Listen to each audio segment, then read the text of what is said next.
بصوا، اختصارا لكل حاجة واختصارا لكل الكلام، أولا أنا اسمي هشام وإنسان بسيط جدا زيكم ويمكن أقل منكم كمان، بس في حاجات كتير أوي، ألف سؤال الواحد في دماغه عايز يسألهم وعايز يتكلم فيه. ليه إحنا بنكره الخير لبعض؟ ليه مش بنحب الخير لبعض؟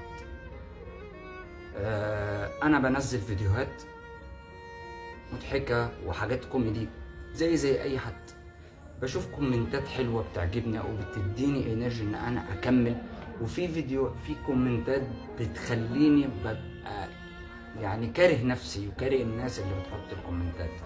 مع إن أنت لو قلبنا شوية هنلاقي شوية في التيك توك بقى عامل زي بيت الدعارة، والواحد لما بيشوف حاجة ما بتعجبوش بيعمل سكيب، ما بضايقش حد.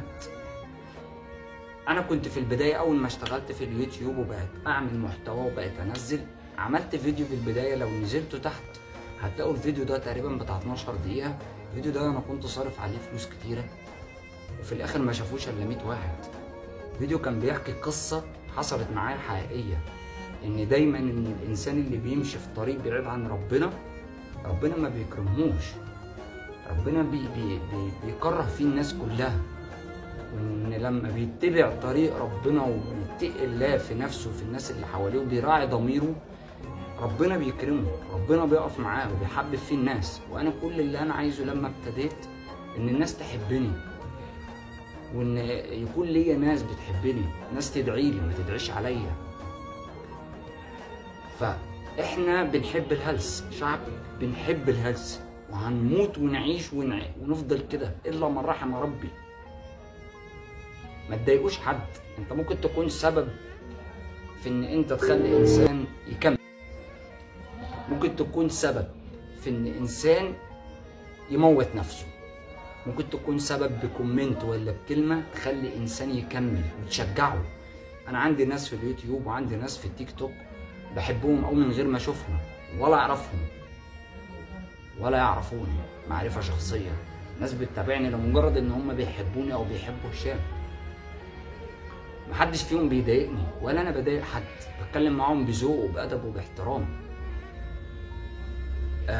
احنا بنحب الهلس، احنا كعرب بنحب الهلس، والا من رحم ربي مش كل الناس. حب الرقص والهشك بشك دي معروفه. الهلس بنرفعه.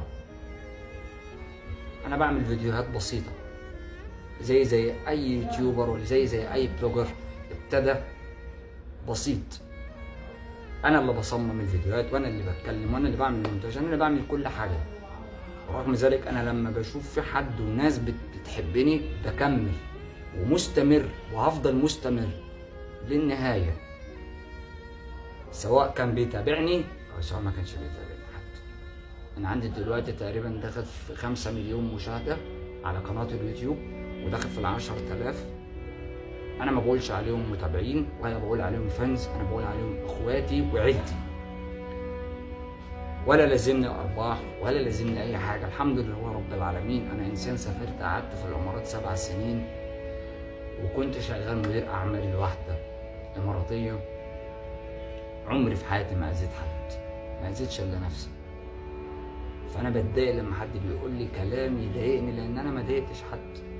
بزعل قوي من قله التقدير من كل الناس اللي حواليا. اكتر الناس ضايقتني واكتر الناس كانوا سبب في ان انا يصعب عليا نفسي اقرب الناس. دي نصيحه من انسان عنده 28 سنه.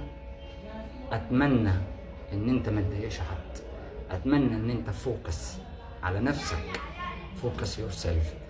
ما تركزش مع حد غيرك، ما تركزش الا في نفسك بس.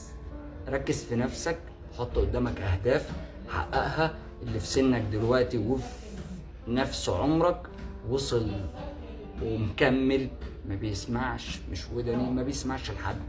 ده اللي انا اتعلمته ودي نصيحتي ليك اللي بتشوف الفيديو. اعتبرني انا اي حد. اتمنى ان انت تشوف، اتمنى لو عجبك الفيديو، اتمنى لو دخلت على صفحتي وشفت الفيديوهات مضحكه انا بضحك وبهزر وبحاول اطور من نفسي، ان انت تشجعني، ما تضايقنيش ولا تضايق غيري ولا تكون في سبب ان شخص يتضايق. انت ممكن كلمه، في ناس كتير حساسه الكلام بيضايقها. ارجو ان انتوا زي ما بتشجعوا الهلس تشجعوا الناس البسيطه، ولو مش هتقدر تفيد شخص ما تضايقهوش، ما تزعجهوش، ما تقولوش كلام يضايقه، اعمل سكيب وشوف الحاجات اللي تعجبك. ده اتمناها ودي نصيحتي. ركز على نفسك، ما تركزش على حد، ما تقعدش تضايق حد. ركز على نفسك، حط اهداف لنفسك وكمل في طريقك وان شاء الله ربنا هيكرمك. اتوكل على ربنا، ما تتوكلش على العبد. لو ربك رايد لي ان انا اكون مشهور هكون مشهور والله، ولا بايدك ولا بايد اي انسان. لو اجتمعت البشريه دي كلها مش هيضروك ولا هيضروني. مفيش حاجه هتحصل غير اللي ربنا كاتبه بس. اتمنى ان انتوا كلكم تقولوا ايه رايكم في الفيديو، استفدت ايه من الفيديو او اللي الكلام اللي انا قلته. اعمل لايك وشير لغيرك يستفاد. واتمنى في يوم من الايام ان انا حتى في اي وقت لو ربنا كرمني وانا عندي ايمان وعندي ثقه في ربنا ان انا هكون مشهور، وان الايام اللي جايه دي باذن الله هتكون كلها حلوه ليكم وليا. اهم حاجه ان انت تركز في نفسك وتركز على اهدافك بس. لو ما اشتركتش في القناه اشترك في القناه فضلا وليس امرا. اخوكم في الله هشام. اعمل لايك وشير الفيديو لغيرك. السلام عليكم. سي يو